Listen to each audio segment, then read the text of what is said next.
ایک مرتبہ مل کے درود شریف پڑھ لیجیے۔ اللہم صلی علی سیدنا مولانا محمد وعلی آل سیدنا مولانا محمد بارک وسلم۔ سبحانک لا علم لنا الا ما علمتنا انک انت العلیم الحکیم۔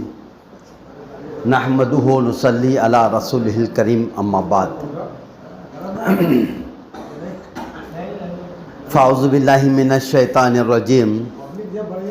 بسم اللہ الرحمن الرحیم۔ افحسبتم انما خلقناکم عبثا وانکم الینا لا ترجعون، صدق اللہ العظیم۔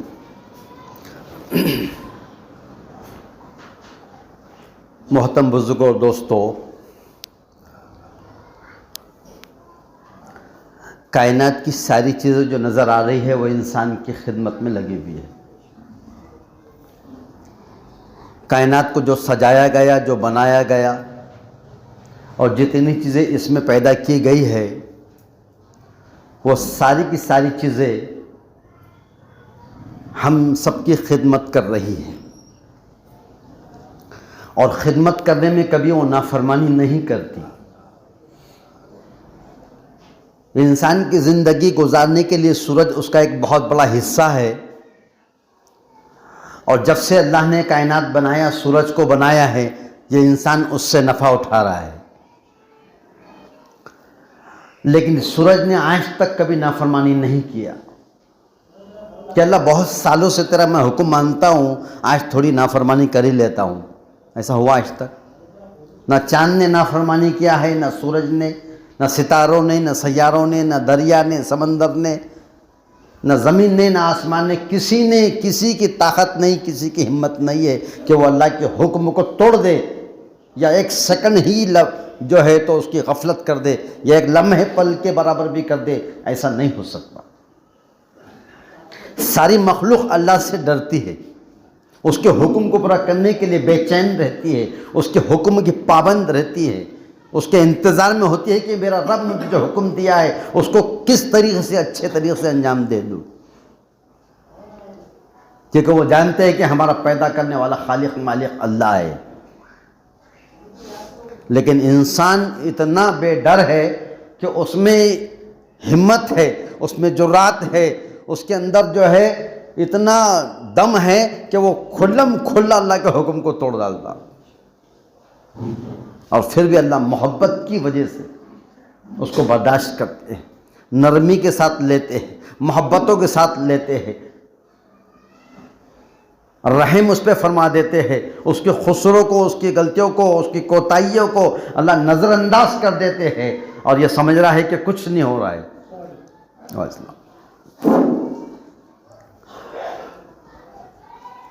تو دوستو بزرگوں، ساری مخلوق جو خدمت میں لگی ہوئی ہے، اپنے اپنے وقت پر اپنے اپنے کاموں کو کر رہی ہے، انسان غفلتوں میں پڑا ہوا ہے، اس کے دل میں ڈر خوف نکل گیا ہے، آخرت کا دھیان نکل گیا، اللہ کا ڈر خوف نکل گیا، اللہ کے سامنے کھڑے ہونے کا یقین دل سے نکل گیا ہے۔ یہ ایک استحضار میرے اندر، آپ کے اندر پیدا ہو جائے کہ مجھے اس دنیا میں جب میں آیا ہوں تو ایک دن دنیا سے چھوڑ کر جانا ہے۔ اور عقل مند اور محتاط شخص وہ ہے، اللہ کے رسول صلی اللہ علیہ وسلم نے فرمایا کہ جو موت سے پہلے موت کی تیاری کر لے، اس کو عقل مند کہا ہے۔ دنیا کے مال رکھنے والوں کو نہیں، عہدے رکھنے والوں کو نہیں، سلطنت رکھنے والوں کو نہیں، حکومت کے رکھنے والوں کو نہیں، بادشاہت کے رکھنے والوں کو نہیں، کھیتی باڑی جائیداد کے رکھنے والوں کو سمجھدار نہیں کہا، بلکہ سمجھدار اور محتاط انسان وہ ہے جو موت سے پہلے موت کی تیاری کر لے۔ اور آئے دن ہمارے سامنے، اپنی آنکھوں کے سامنے ہم دیکھتے ہیں کہ کئی لوگ دنیا میں آتے ہیں، زندگی گزارتے ہیں اور دنیا سے چلے جاتے ہیں، اور ہم بھی لائن میں کھڑے ہوئے، کس کا کب نمبر آئے گا ہم کو اس کا علم نہیں ہے۔ بس تیار ہونے کے لیے کہا گیا ہے، تیار رہنے کے لیے کہا گیا ہے کہ تم تیار رہو۔ اگر اس کی تاریخ اگر اللہ بتا دیتے تھے کہ یہ تاریخ ایک ہاتھ میں جب تو آیا ہے تو یہ تیری پیدائش کی تاریخ ہے، اور یہ مٹھی دوسری کھولا اس میں موت کی تاریخ ہے، تو انسان دنیا میں کیسا جیتا تھا؟ جیسا جیسے اس کے دن گزرتے تھے ویسا ویسا اس کا دھیان آخرت کی طرف چلتا تھا، ویسے ویسے وہ مسجد میں آنے والا بنتا تھا، ویسے ویسے وہ لوگوں سے ملنے جھلنے والا بن جاتا تھا۔ اور جب اس کا ایک دم وقت قریب ہو جاتا تھا کہ اب میں اتنے بجے مرنے والا ہوں، تو آنکھوں سے آنسو جاری ہو جاتے تھے، دلوں میں گھبراہٹ بے چینی ہو جاتی تھی کہ اب میں جانے والا ہے، اتنے بجے میری روح نکلنے والی ہے۔ اگر معلوم ہو جاتا تھا معافی تلافی کرتا تھا، رونا دھونا ہوتا تھا، گھر میں کوہرام مچ جاتا تھا۔ لیکن اللہ نے اس کی موت کو چھپا کے رکھا ہوا ہے۔ ایک لمحہ، ایک سیکنڈ، ایک پل پہلے یا اس کے بعد میں وہ رک نہیں سکتا۔ جب اس کی موت اللہ نے متعین کر دیا ہے تو ایک لمحے کی بھی تاخیر کی گنجائش قطعی نہیں۔ لیکن معلوم نہیں انسان کو، وہ یہ سمجھ رہا ہے کہ ابھی تو بہت باقی ہے، میرا بہت زندگی باقی ہے، ابھی تو میں نے شروع کیا ہے زندگی جینا، ابھی تو میری شروعات ہو رہی ہے، ابھی تو جوان ہو رہا ہوں میں، ابھی تو مجھے بہت لمبا جانا ہے، اور آخری میں ضرور انشاءاللہ پھر حج عمرے بھی ہو جائیں گے، اور عبادات بھی ہو جائیں گی، مجاہدات بھی ہو جائیں گے، ذکر اذکار بھی ہو جائیں گے، رونا دھونا بھی ہو جائے گا، معافی تلافی ہو جائیں گی۔ اس امید کے اوپر اپنی زندگی کے وہ ایام کو وہ ضائع کر رہا ہے، جبکہ ساری مخلوق کو یہ بات معلوم ہے کہ ایک دن سب کو فنا ہونا ہے۔ کل نفس ذائقۃ الموت، ہر موت کو، ہر جاندار کو موت کا مزہ چکھنا ہے، اس سے نہ کوئی بچا ہے اور نہ اس سے کوئی بچنے والا ہے، کیونکہ جناب رسول اللہ صلی اللہ علیہ وسلم کے لیے اللہ نے کائنات کو بنایا، سجایا۔ جب وہ خود نہیں رہے تو آپ اور ہم کب رہ سکتے ہیں؟ یہ طے شدہ ہے، لیکن اس کا علم نہیں ہم کو بتایا کہ کب موت آنے والی ہے۔ تو عقل مند اور محتاط شخص وہ ہے جو موت آنے سے پہلے موت کی تیاری کرے، اور وہ عمل جو اپنے مرنے کے بعد اپنے کام آنے والے ہیں، جو ہماری قبر میں ہمارے کام آنے والے ہیں، جو حشر کے میدان میں ہمیں جو تو کامیابی دلانے والے ہیں، جو پورے صراط پر چلانے والے ہیں اور نامی اعمال کو سیدھے ہاتھ میں دلانے والے ہیں، اور جنت میں جو تو سرٹیفکیٹ دلا کر جنت کا حقدار بنانے والے ہیں، ان اعمال کو موت سے پہلے پورا کرنے کے لیے اللہ نے یہ زندگی دیا۔ اللہ اس کا یقین ہم سب کو نصیب فرما دے۔ لیکن انسان زندگی گزار رہا ہے، وہ یہ نہیں بولتا کہ میں نہیں کروں گا، نمازیں میں نہیں پڑھوں گا، ایسا نہیں، اس کے دل میں ہے، اس کے دماغ میں ہے کہ مجھے مرنا ہے، مجھے جو ہے تو یہ سب چیز کرنا ہے، یہ ضروری ہے میرے لیے۔ ایک مسافر جیسا سفر کے لیے نکلتا ہے تو جیب میں پیسہ پانی ساتھ میں ہوتا ہے، موبائل میں بیلنس رہتا ہے، فون پے میں پیسے رہتے ہیں، اور ساتھ میں تھیلی پٹلی کچھ نہ کچھ وہ تیار، بغیر اس کے وہ نہیں جاتا۔ اسی طرح سے اس کو معلوم ہے کہ مرنا ہے، لیکن وہ اپنے اس دنوں کو، ان ایاموں کو وہ کاٹتے رہتا، گزارتے رہتا، اور یہ سوچتا ہے کہ میں بس شام میں تو بھی کر لوں گا، صبح تو بھی کروں گا، ابھی تو بھی کروں گا، جوانی میں تو بھی کروں گا، بڑھاپے میں تو بھی کروں گا، اور افسوس کہ اس کے یہ تینوں دور ختم ہو جائے گا۔ اور پھر اس کے بعد کچھ وقت بچا ہے تا آخری، اور پھر اس وقت وہ چاہتا ہے کہ میری آخری ایام، اب میرے یہ میرا مال بھی یہ تیرا ہے، یہ میں بھی تیرا ہے، یہ میرا وقت بھی تیرا ہے، اے اللہ میں سب کچھ لوٹانے کو تیار ہوں، لیکن دیر بہت ہو چکی ہوتی ہے۔ انسان کو چاہیے کہ اس کے پاس وہ اللہ نے جان دیا، اس کے پاس اللہ نے اس کو مال دیا ہے، اس کا وقت دیا ہوا ہے، یہ امانت ہے، اس امانت کو اپنے ہوش حواس باقی ہے جب تک صحیح استعمال کر لے، ورنہ مرنے کے بعد تو بیٹوں کو باپ کی قبر بھی یاد نہیں رہتی کہ قبر کا ہے۔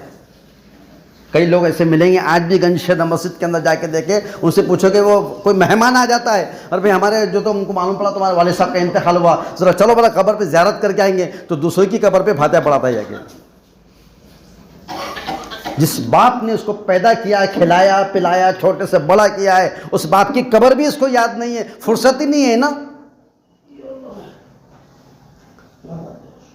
کیونکہ لگے ہوئے ہیں مصروف، غفلتوں میں لگے ہیں، زندگی غفلتوں میں گزر رہی ہے، اور یہ زندگی ایک بار جو چلے گی واپس پھر لوٹ کر نہیں آئے، اس لیے ہم کو عمل کرنے کے لیے یہاں کہا گیا ہے۔ دنیا عمل کے کرنے کی جگہ ہے، آخرت اس میں اس کا اجر ملنے کی جگہ ہے۔ جیسا مثال بتاتے لوگ کہ کوئی بچہ جب پیدا ہوتا ہے تو 9 مہینے 9 دن اپنی ماں کے پیٹ میں نشو و نما پاتا ہے، وہاں پر بتدریج اس کے اندر ایک نظام بنتا ہے، پہلے دن سے لے کے 9 مہینے تک وہ اس کے اندر اس کی شکل، اس کی صورت، اس کے اعضاء اور اس کے سارے جتنی چیزیں بننے کی وہ ماں کے پیٹ میں ہی بنتی ہے۔ خدا نہ خواستہ اگر کوئی ایسی چیز اگر ماں کے پیٹ میں نہیں بنی، اگر بغیر ہاتھ کے آ گیا، بغیر پیر کے آ گیا، آنکھوں سے اندھا بن کر آ گیا، کان کا بہرا بن کر آ گیا، زبان کا گونگا بن کر ماں کے پیٹ سے آیا، ہے دنیا میں علاج؟ تو اعضاء کے بننے کے اعتبار سے ماں کا پیٹ ہے، وہاں جو بن گیا وہ بن گیا، اب اس کو اس کے ادھورے پن کے ساتھ دنیا میں جینا ہے۔ اگر لنگڑا آیا ہے پیر سے تو وہ لنگڑے پن کے ساتھ اس کی پیدائش سے لے کے اس کی موت تک اس کو زندگی گزارنا، محتاج بن کر، مجبور بن کر، لوگوں کی خوشامد اور محتاجی کے ساتھ زندگی گزارنا پڑے گی، کیونکہ اس کے بننے کی جگہ اس کے ماں کا پیٹ تھا، یہ یہاں نہیں بنا، تو دنیا میں نہیں بنتا۔ مصنوعی چیزیں مل جائیں گی، نقلی چیزیں لگا کر زندگی گزار سکتا، ایک پیر کاٹ دیا تو ایک نقلی پیر لگا کر وہ اس کی وقتی طور پر کام تو چلا سکتا ہے، لیکن جو نیچرلی تھا، جو قدرتی تھا، جو اللہ نے دیا ہے، وہ کہاں سے لائے گا؟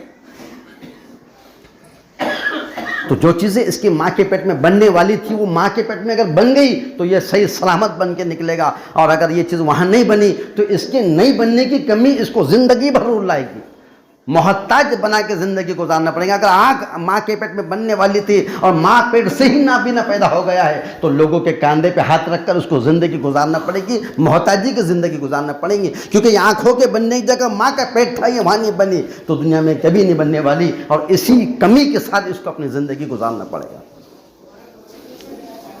اس کے بننے کی جگہ، لیکن پھر بھی اس کی زندگی گزر جائے گی۔ کیا دنیا میں اندھے زندگی نہیں گزار رہے؟ کیا دنیا میں لنگڑے لولے زندگی نہیں گزارے؟ کیا محتاج اور معذور اور اپاہج لوگ زندگی نہیں گزار رہے؟ سب گزارے، سب کی زندگی گزر جا رہی ہے۔ پھر بھی ایک وقت آئے گا کہ اس کی موت آنے کے ساتھ ہی اس کی ساری اندھے پن کی تکلیف اور اس کے لنگڑے پن کی اور اس کے لولے پن کی اور اس کی بیماری کی ساری تکلیفیں اس کی موت کے ساتھ ختم ہو جائیں گی۔ جب یہ مر کے قبر میں پڑا رہے گا تو قبر میں جانے کے بعد اس کے اندھے پن کی تکلیف اس کو قبر میں نہیں ستائیں گی۔ کئی قبر میں اس کو پھرنا ہے کیا؟ چلو بھائی وہاں بھی میں محتاج بن کے پھرتا تھا، اب قبر میں بھی لے کے چلو مجھے محتاج ہے، نہیں، اس کے اندھے پن کی تکلیف اس کو دنیا میں تھی، اب قبر میں اس کے اندھے پن کی تکلیف اس کو نہیں ستائیں گی، اس کے لنگڑے پن کی تکلیف اس کو قبر میں نہیں ستائیں گی، اس کے ٹونڈے پن کی تکلیف اس کو قبر میں نہیں ستائیں گی، کیونکہ اس کے جسم کو اندر جو ناقص بنا کر بھیجا گیا تھا، اس کی تکلیف اس نے دنیا میں برداشت کر لیا، اب اس کے قبر میں جانے کے بعد اب اس کو اس کی محتاجی اور اس کی تکلیف نہیں ستائے گی۔ لیکن جیسا ماں کے پیٹ میں اعضاء بنتے ہیں وہ بن گئے تو سب بن گیا اور اس کے ساری راحتیں ملیں گی، اور وہ کمی ہے تو محتاجی ہوگی، ایسا ہی یہ دنیا کے پیٹ میں آنے کے بعد، اب اس دنیا میں آنے کے بعد یہ یہاں پر اعمال کے بننے کی جگہ ہے۔ ماں کا پیٹ بچے کے اعضاء بننے کی جگہ، اس کے کان، اس کے آنکھ، اس کے ہاتھ، اس کے پیر، اس کا دل، اس کا دماغ، اس کے سارے اعضاء ماں کے پیٹ میں بنیں گے، اور اس کے بعد پھر یہ دنیا میں زندگی گزاریں گا۔ اسی طریقے سے یہ دنیا کے پیٹ میں ہم نے قدم رکھے ہیں، اب یہاں پر ہم کو عمل کرنے کی ضرورت ہے۔ اب یہاں پر یہ چیز اگر اس کی نماز والا عمل اس کے ساتھ ہوگا، اس کا قرآن کی تلاوت والا عمل اس کے ساتھ ہوگا، اس کا ذکر اذکار ساتھ میں ہوگا، اس کی دعاؤں کا مانگنا اس کے ساتھ ہوگا، اس کا اچھا سلوک ماں باپ کے ساتھ، اچھا یہ سلوک اس کے ساتھ میں ہوگا، اس کے لوگوں کے ساتھ جو تو معاملات کی درستگی ہوگی، یہ سارے اعمال اس کے جو دنیا میں بنا کے لے گا ہے، اس کی قبر میں اس کو سکون پہنچائیں گے۔ پھر اس کی قبر میں اس کو تکلیف نہیں ہوگی، پھر اس کو جو تو پریشانی نہیں اٹھانا پڑے گی، اس کو ذلت نہیں اٹھانا پڑے گی، اس کے اندھیرے پن سے ڈریں گا نہیں، اس کی قبر میں وحشت نہیں ہوگی، اس کی قبر میں جو تو درد اور خوفناک چیزیں جو اس کو ظاہر نہیں ہوگی، کیونکہ اس نے عمل کر کے چلا گیا۔ اب قبر میں اس کو کوئی تکلیف نہیں ہوگی، بلکہ اپنی راحت کا سامان لے کر چلے گا ساتھ میں، کیونکہ عمل کر کے چلا گیا۔ اب قبر کی زندگی سکون کی ہے، اور قبر میں ایک بار جو چلا گیا تو وہ کتنے سال کے بعد باہر نکلیں گا ہے کہ کوئی معلوم کس کو؟ آدم علیہ السلام کے زمانے سے جو لوگ دنیا سے چلے گئے، انتقال گئے، 50 سال 100 سال 1000 سال کی زندگی گزار کے چلے گئے، آج بھی وہ ابھی بھی قبروں میں پڑے ہوئے ہیں۔ اللہ جانتا کس حال میں کون ہوں گا۔ اگر انہوں نے اپنے وقت کے نبی کی بات کو مان لیے ہوں گے، اقرار کرے ہوں گے، ایمان لائے ہوں گے، تو آج اپنی قبروں میں مزے اڑا رہے ہوں گے۔ ان کی قبر کے اندر جو اللہ تعالیٰ نے بہتی جنت کے باغات رکھا ہوگا، اور خدا نہ خواستہ کس نے اپنے نشے کی وجہ سے، اپنے مال کی عقل کی وجہ سے، اپنی طاقت کی وجہ سے اور اپنے کچھ بڑے پن کی وجہ سے، اگر کبھی یہ ہونے کی وجہ سے اس نے اپنی وقت کی نبی کی بات کا انکار کر دیا ہوگا، آج بھی وہ لوگ اپنی قبروں میں پڑے ہوئے ہیں، اور اللہ ہم سب کی حفاظت فرما دے، کیا حال ہوگا ان کا؟ وہ جینا چاہے تو جی سکیں گے نہیں، وہ مرنا چاہے تو موت آنے کی نہیں، وہ کچھ بھی کرنا چاہے لیکن ان کی زندگی نہیں گزرنے والی، کیونکہ آخرت کی زندگی لامحدود ہے۔ دنیا کے اندر جو ہے ہم جی رہے ہیں تو یہ عمل کرنے کا ٹائم ہے، اور قبر میں اس کو وصول کرنے کا ٹائم ہے۔ تو اعضاء کے بننے کی جگہ ماں کا پیٹ ہے، اور اعمال کے بنانے کی جگہ دنیا کا پیٹ ہے۔ ایک تو ایک اللہ رب العزت نے ہم سب کو ماں کے پیٹ میں 9 مہینے رکھا، ایک وہ زندگی ہم کو اللہ نے دیا، پھر وہاں سے نکل کر ہم دنیا میں آئے، اب یہاں پر آ کے 60 65 70 80 سال کی 100 سال کی زندگی گزار رہے ہیں۔ یہ دنیا کا دوسرا سفر ہے ہمارا، پھر ایک تیسرا سفر ہمارے ساتھ میں آنے والا ہے، وہ موت سے لے کے قیامت تک ہم کو کہاں پڑے رہنا ہے؟ خبر میں پڑے رہنا ہے۔ منہا خلقناکم وفیہا نعیدکم ومنہا نخرجکم تارۃ اخری، اسی مٹی سے ہم نے تم کو پیدا کرے تھے، آج اس مٹی میں ڈال رہے ہیں، اور کل پھر حشر کے میدان میں اسی مٹی سے نکالیں گے۔ حشر کے میدان میں جب آواز لگیں گی، فرشتہ جب آواز دے گا تو قبروں کو جب شق کیا جائے گا، کھولا جائے گا، تو ایک ایک قبر میں سے 70 ہزار مردے، اور جو تو حشر کی طرف جو تو ننگے جا رہے ہوں گے، اور حشر کا جہاں میدان ہوگا وہاں جائیں گے، اور 70 ہزار مردے نکلے۔ تو ایک لمبا زمانہ، ایک تو 9 مہینے کا زمانہ ہم نے گزار کے چلے گئے، ایک زمانہ جو 60 70 80 100 سال کی زندگی کا ہے، جس میں ایک لمبا حصہ میرا آپ کا گزر گیا، اب بچا کتنا نہیں معلوم، اور ایک جو اب جو اگلا اسٹیپ جو ہمارا آنے والا ہے، اتنی ساری دوڑ سے اور اتنی ساری دور کا سفر کر کے انسان یہاں تک آیا ہے، اور اس کو ابھی بہت دور جانا ہے، جو اپنی منزل کو بھلا کے بیٹھا ہے۔ 9 مہینے کا ایک سفر، پھر 9 مہینے کے بعد 60 80 70 سال کی 100 سال کی زندگی کا یہ دوسرا سفر، اور پھر اس کی موت سے لے کے اس کی قبر سے حشر کے میدان تک ایک لمبا ہزاروں سال کا یہ ایک سفر، کتنے 3 ہو گئے۔ اب اس کے بعد حشر کے میدان میں لا کے اس کو کھڑے کریں گے تو 50,000 سال کا دن ہوگا، کتنے 50,000 سال کا دن ہوگا، سوا نیزے پہ سورج ہوگا، اور لوگ اپنے گناہوں کی وجہ سے خود اپنے ہی پسینے میں ڈبکیاں لگا رہے ہوں گے، کسی کا ٹخنوں تک، کس کا گھٹنوں تک، کس کا کمر تک، کس کے سینے تک، کوئی خود ہو کے جتنے زیادہ گناہوں کے انبار لے گا ہوگا اتنے ہی وہ اپنے خود کے پسینے میں ڈوب رہا۔ پھر ایک بعض لوگ ایسے ہو گئے، ایک پورے حشر کے میدان میں صرف ایک سایہ رہے گا، اور وہ سایہ کیا رہے گا؟ اللہ تعالیٰ کا جو عرش ہوگا، اس عرش کے نیچے ایک جگہ ہوگی، اس کو وہ سایہ ہوگا، وہاں چھاؤ ہوگی، اس کے علاوہ کہیں نہیں ہوں گی۔ وہاں پر مشک عنبر کے ٹیلوں پر لوگ ہاتھ باندھ کے تفریح کر رہے ہوں گے، ممبروں کی سیڑھیوں پر بیٹھے ہوں گے، مشک عنبر کی جو تو وہ ممبر ہوگے اس پر سیر تفریح کریں گے، پھر لوگ رش کریں گے، اللہ یہ کون سے گناہوں کی سزا کی وجہ سے ہم یہاں پر آ گئے؟ وہ لوگ تو ایسا لگتا ہے کہ معلوم ہوتا ہے کہ وہ نبی ہے، کیا وہ نبی ہے، کیا وہ رسول ہے، کیا وہ کون ہے اللہ کے ایسے نیک بندے؟ ہم تو گناہوں کی وجہ سے ہم نہ جی سکتے نہ مر سکتے، ہم جینا چاہ رہے تو ہم کو جی نہیں جا رہا، اور ہم موت مانگتے تو ہم کو موت نہیں آ رہی۔ اے اللہ وہ کون لوگ ہیں؟ کہنے لگے وہ مختلف مقامات سے، مختلف گھروں سے، مختلف خاندانوں سے نکل کر جب اللہ کے دین کی نسبتوں پہ جمع ہوتے تھے، آج اللہ نے ان کا یہ مقام کیا کہ عرش کے نیچے اللہ نے ان کو جگہ نصیب کیا۔ اللہ ہم سب کو بھی جگہ نصیب فرمائے۔ یہ رش کریں گے کیا ہے یہ آخر؟ کہنے لگے صرف دین کی نسبت پر جمع ہو جانا، مختلف خاندانوں سے، مختلف گھروں سے نکل کر آ کر اللہ کے دین کی نسبت سے جب جمع ہوتے ہیں، اللہ کو یہ بڑا پسند آتا ہے، اس لیے اللہ نے ان کا ایک الگ جگہ رکھا ہوا ہے۔ تو ایک لمبا زمانہ ہم کو حشر کے میدان میں گزارنا پڑے گا، 50,000 سال کا دن ہوگا، اور اس دن ہم کو وہاں پر ہماری زندگی کے سارے پورے پنے پلٹانا ہے اور ساری زندگی کا حساب دینا پڑے گا۔ بتا میں نے تجھے جو تو مال دیا تھا کہاں لگایا، کہاں سے کمایا، کہاں خرچ کیا، عمر دیا تو کہاں لگایا، جوانی دیا تو کہاں لگایا تھا، اور اپنے علم پر کیا عمل کیا؟ یہ 5 باتوں کے سوالوں کا جواب آپ، میں اور دنیا کے وہ پہلے انسان جو قبر میں چلے گئے اور جو آج حیات ہے اور آخرت میں آنے والے ہیں، وہ سارے انسانوں سے جب سوال 5 ہوں گے، زندگی دیا تھا کہاں لگایا، جوانی کہاں لگایا، مال دیا تھا تو اس کو خرچ کمایا کہاں سے، خرچ کہاں پہ کیا، اور اپنے علم پر عمل کیا کیا، اور جوانی کو کہاں لگایا؟ یہ سوال کا جواب آپ کو بھی دینا ہے، مجھے بھی دینا ہے، ساری انسانیت کو دینا ہے۔ جب تک یہ سوالوں کا جواب ہم نہیں دیں گے، ہمارے پیر وہاں پر گڑ جائیں گے اور ہماری کمر تختے کی طرف سیدھے ہو جائیں گی، ہم جھکنا بھی چاہے تو جھک نہیں سکیں گے، ہم وہاں سے ہلنا چاہے تو ہل نہیں سکیں گے، اور سوا نیزے پہ سورج ہوگا اور پسینے میں شرابور ڈوب رہا ہوگا گناہوں کی وجہ سے۔ اللہ ہم سب کی حفاظت فرمائے۔ ایک ایک دور یہاں ہم کو یہ گزارنا، ایک 9 مہینے گزارے ہم نے ماں کے پیٹ میں، ایک دنیا کی زندگی میں ابھی ہم جی رہی ہے، اور تیسرا دور حشر کے میدان میں وہاں پر ایک گزارنا ہے 50,000 سال کی زندگی، اور پھر وہاں سے نکل کر پھر اب ہمارے اعمالوں کی بنیاد پر اگر اچھا عمل کیے ہے تو سیدھے ہاتھ کی طرف جنت ہے، جاؤ یہ جنت میں ہمیشہ کے لیے، اور اگر کوئی اللہ نہ کرے میرے سے گناہگار کو جا جہنم کے اندر، یہ ہمیشہ کی تیری جگہ ہے، ادھر جنت والے ادھر جہنم والے، اور دونوں کے بیچ میں اہل اعراف کے لوگ کھڑے ہوئے۔ اہل اعراف کے لوگ کون ہیں؟ کہ اہل اعراف وہ لوگ ہیں کہنے لگے کہ جس کی اللہ تعالیٰ ترازو کے اندر نیکیاں گنے گا اور ایک میں گناہ گنے گا، اور جب جس کی تمام نیکیوں پر ایک گناہ بھاری ہوگا وہ جہنم میں جائے گا، اور جس کے تمام گناہوں پر ایک نیکی بڑھ جائیں گی وہ جنت میں جائیں گا۔ لیکن ایک مجمع ایسا کھڑا رہے گا جس کے پاس میں جتنا نیکی ایک ایکسٹرا ہے نہ ایک گناہ ایکسٹرا ہے، ایک نیکی بڑھ جائی تو جنت میں جاتا لیکن ایک نیکی ہے ہی نہیں، اور ایک گناہ بڑھ جاتا تو جہنم میں ڈالتے تھے لیکن ایک گناہ ہے ہی نہیں، ابھی بیچ میں کھڑا ہوا ہے۔ یہ اہل اعراف جنت اور جہنم کے بیچ میں 2 پہاڑ ہو گئے، ان پہاڑ کے بیچ میں یہ مجمع کھڑا رہے گا، اور وہ ویٹنگ لسٹ والے ہوں گے، جیسے ہم ریل کا ٹکٹ نکالتے ہیں نا، تو ابھی کنفرم نہیں ہے، ویٹنگ لسٹ ہے یہ، تو یہ ویٹنگ لسٹ والے ہیں، نہ تم جنت میں جا سکتے نہ جہنم میں، تمہاری ایک نیکی نہیں ہے جس سے تم جنت میں جا سکتے تھے، لیکن تمہارا ایک گناہ بھی نہیں بڑا ہوا جس سے تم جہنم میں جا سکتے، تو یہ ویٹنگ لسٹ میں کھڑے ہوئے رہیں گے، اور ہزاروں سال پتہ نہیں کتنے سال وہاں کھڑے رہیں گے۔ پھر کیا ہوگا؟ پھر جنت والے جنت کے اندر چلے جائیں گے، سارے جنتی جنت میں چلے جائیں گے، اور جتنے لوگ جو برے اعمال تھے وہ سارے کے سارے جہنم میں چلے گئے، اب کوئی نہیں بچا ہوا سوائے ان لوگوں کے جو اہل اعراف کے پہاڑ کے بیچ میں کھڑے ہوئے ہیں، جنت اور جہنم کے بیچ میں جو پہاڑ وہاں کھڑے ہوئے ہیں، تو پھر کئی سالوں تک وہاں پڑے رہیں گے، اور اس کے بعد پھر اللہ تعالیٰ ان سے کہے گا جاؤ میرے فضل سے جنت میں، اور اللہ پھر ان کو بھی جنت میں داخل کر دیں گا۔ اس لیے اللہ سے ہمیشہ یہ مانگا کرو، اے اللہ میں تجھ سے میں سوال کرتا ہوں تیرے فضل کا،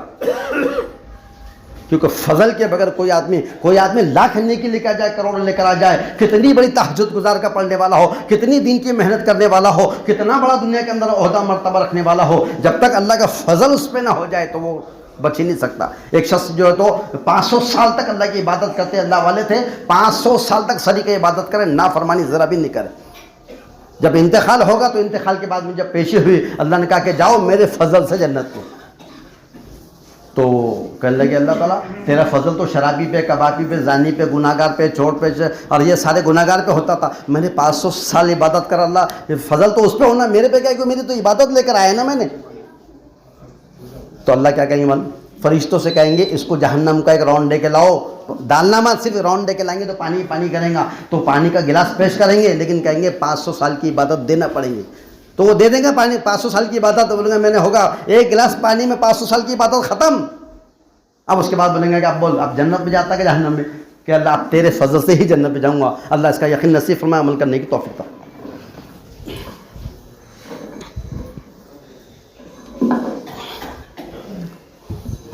اذان ہاں کس کو دے؟ ہاں انصار بیٹھ دے، چلو